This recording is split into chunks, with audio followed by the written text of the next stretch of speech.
So tonight I'm doing another live Facebook video for you.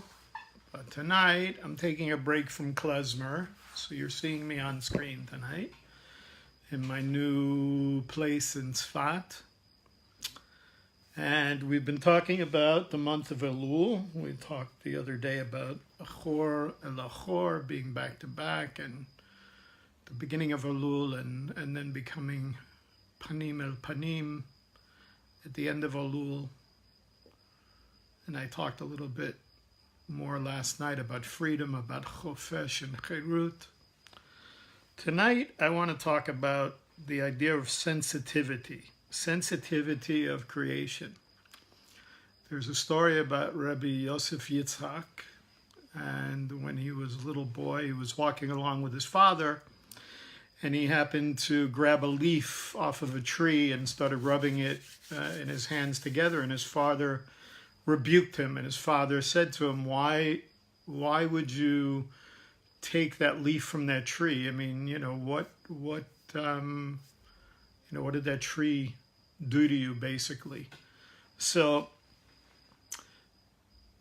Rabbi Yosef Yitzchak, when he became an adult, really said that teaching had made a great impact on him, on the idea of being sensitive to creation. And the idea is that if you're sensitive to something as simple as a leaf on a tree, then obviously you're going to be sensitive to creation itself, to all parts of creation.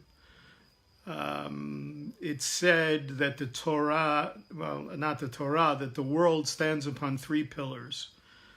We call them the three T's: Torah, Tefillah, prayer, and tzedakah. Most people think of it as charity, and it is the meaning of charity in one sense. But being sensitive to creation is more than just charity. Being sensitive to creation has to do with justice and has to do with righteousness. One of the things that, especially when talking about Torah and Tefillah, I was talking to a friend today in the Kikar, in the main square of the old city, and we were talking about this. I said, oftentimes people will look at me and say, you Jewish people, you observant Orthodox Jewish people, you have so many rules and regulations and laws. And the truth is that when you're sensitive to creation,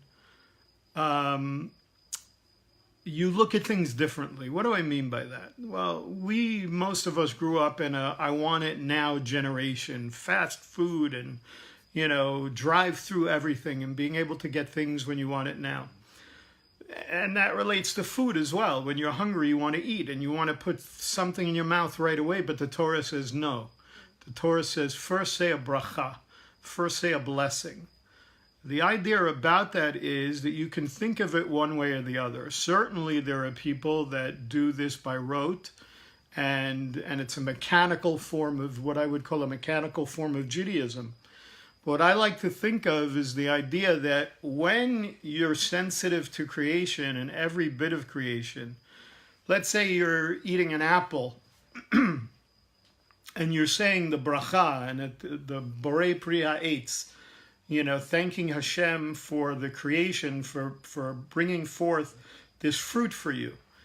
When you are sensitive to creation, then what ends up happening is you think about what it took. You think about the soil, you think about the seed, you think about the water and the rain and the farmer that grew the tree, and you think about the person that picked the fruit, and you think about the driver that took it to the place where it's going to be processed, and you think about the people that are processing the fruit, and you think about the distributor, and you think about how the distributor brings it to the store, and then finally it comes to you in the store, and you're picking out the most beautiful apple, the red apple with no spots on it, no blemishes on it, and you take that apple home.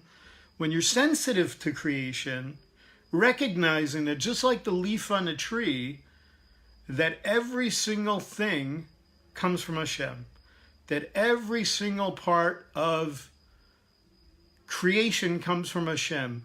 Whether it's this phone I'm talking to you on, everything in the Kabbalah, in the Holy Zohar HaKadosh, we learn that everything is a particle of creation.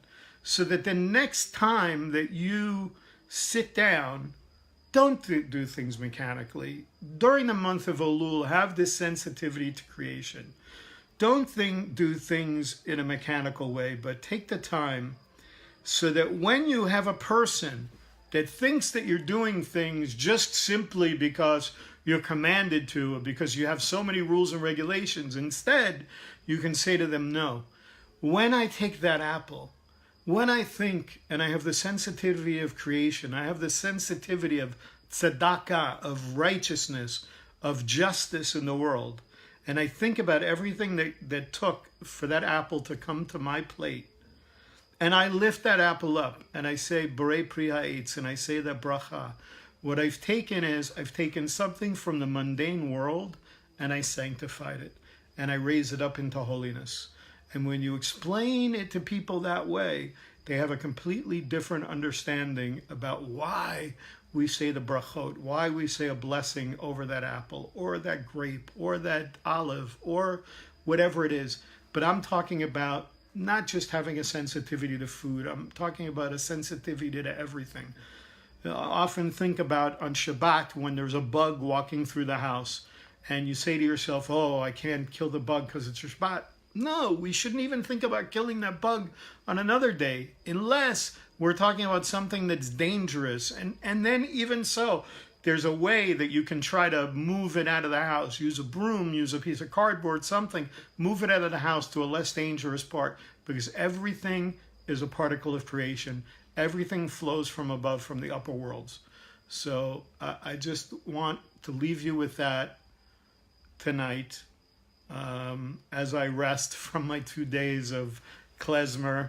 Leah is out. The last night she's out taking some pictures and listening to some of the amazing klezmer music that's going on. Have this sensitivity during the month of Elul. And as we talked about, take the time to reflect on your midot, on your characteristics. Take the time to think about what it is in your life that you can change during this month. Because as we always say, Hamelech Hasadeh, the king is in the field during this time. The king is available to you in a way during the month of Elul like he's never available to you any other time. There is no security, there's no ministers, there's no guards, there's nobody standing in the way from you coming face to face with the Creator and changing your midot, changing your characteristics and taking on the midot of Hashem. And there's no greater characteristic that Hashem shows us, that the Creator shows us, than tzedakah, than righteousness and justice and charity. The very fact that we woke up this morning and have breath in our lungs shows the justice, the righteousness, and the charity of the Creator. Be blessed. I send you love from the holy city of Tzfat, and Bezat Hashem, we'll talk again tomorrow night. Shalom, shalom.